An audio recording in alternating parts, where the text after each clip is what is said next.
Hi, let's talk about the palpebrae. In this video, we'll discuss the components of the palpebrae, also known as eyelids, and their associated structures. So palpebrae is completely synonymous with eyelids. The singular would be palpebra. These are layered structures which cover the anterior portion of the orbit. They're also very dynamic, so they're mobile as well. The most superficial layer of a palpebra is the skin. And this is going to be contiguous, so this wraps around and meets with the deepest layer, which is the palpebral conjunctiva.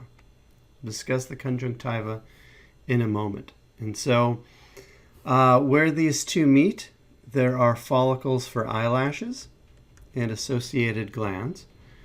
And the remainder of the eyelid is sort of sandwiched between the two. And let's take a look at some of those layers. So deep to the skin, we have the subcutaneous layer. Deep to the subcu, we have a portion of a sphincteric muscle which surrounds the orbit. It's known as the palpebral part of the orbicularis oculi muscle, which I will outline there.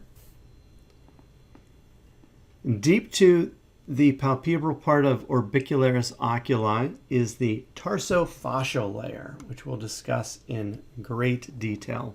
This consists of things like the orbital septum, the aponeurosis, or the tendon for this levator palpebrae superioris muscle, as well as the superior tarsal muscle associated with that tendon, the superior tarsal plate, and other features that we can't see in this particular illustration. So as I've said previously, let me erase this, the deepest layer of the palpebra is that palpebral part of the conjunctiva, or the palpebral conjunctiva. The conjunctiva is a mucous membrane which is going to line the palpebrae and cover the anterior surface of the eye. Between the palpebral conjunctiva and the bulbar conjunctiva is a space, so they're usually in pretty close contact with one another, known as the conjunctival sac. And the conjunctival sac is the space into which tears are secreted and conveyed through the lacrimal system. It's also by the grace of this conjunctiva that any foreign objects, be they intentionally entered to the eye, such as a contact lens, or unintentionally, such as debris, they can't move behind the eye because the conjunctiva forms a barrier there to prevent movement posteriorly.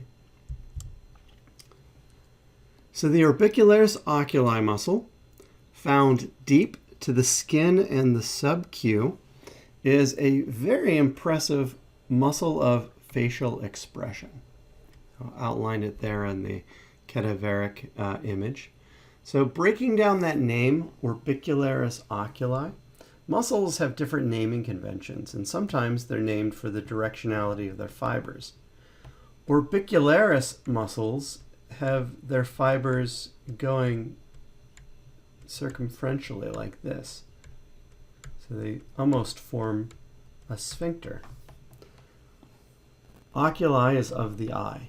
So this is the sphincteric muscle of the eye, or what we would call the palpebral fissure, which is the space between the palpebrae. This is a tripartite muscle. There is an outer orbital part. So that orbital part is everything between these two circles. The orbital part shuts the palpebral fissure tightly. It's voluntarily controlled. There's a palpebral part, which is everything inside this inner circle, and that's right upon the palpebrae. The palpebral part is used for blinking, and it's involuntarily controlled. There's also, deep to these, a lacrimal part. That lacrimal part, when it contracts, squeezes the lacrimal sac, which is a part of the lacrimal apparatus, and that serves to create suction when it releases, so it draws tears across the lacrimal sac towards the medial canthus, or the medial portion of the eye. All three parts of this muscle are innervated by the facial nerve, which is cranial nerve number 7. The facial nerve has a variety of targets, and it's best known for its namesake. It's the innervation for the facial muscles, or the muscles of facial expression. So deep to Orbicularis oculi, palpebral part, is the tarsofascial layer. The tarsofascial layer is quite diverse, and it gives support and structure to the palpebrae.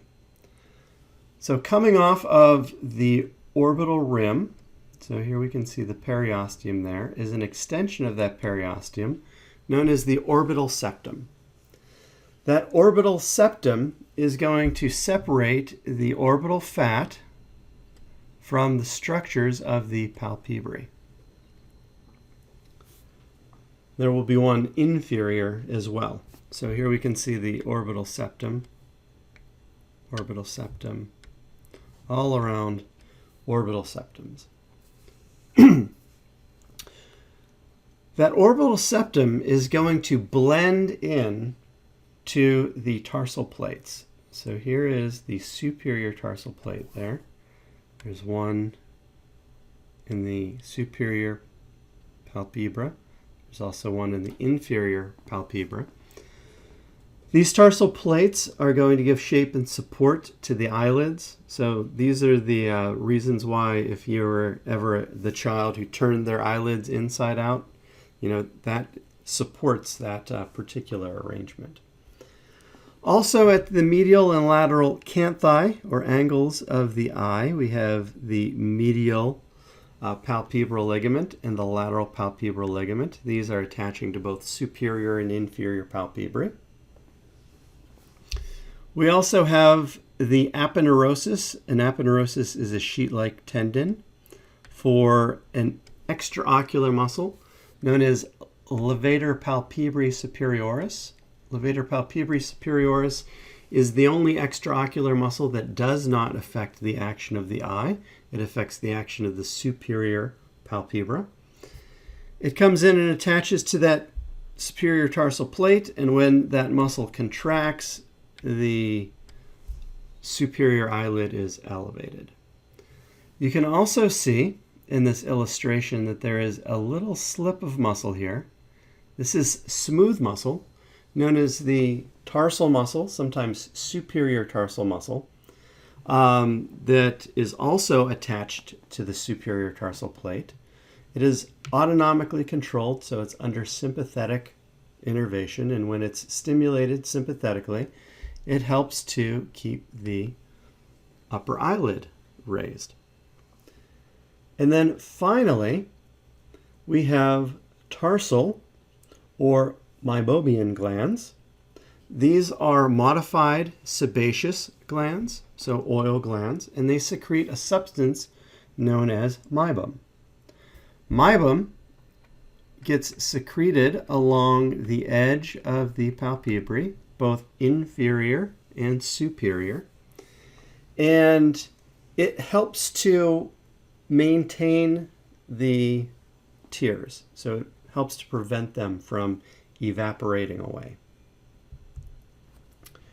So we've discussed the various layers of the palpebrae, the skin, the subcute, the conjunctiva, both palpebral and bulbar, palpebral part of orbicularis oculi muscle, the tarsofascial layer. This is your summary slide. Thank you for your time.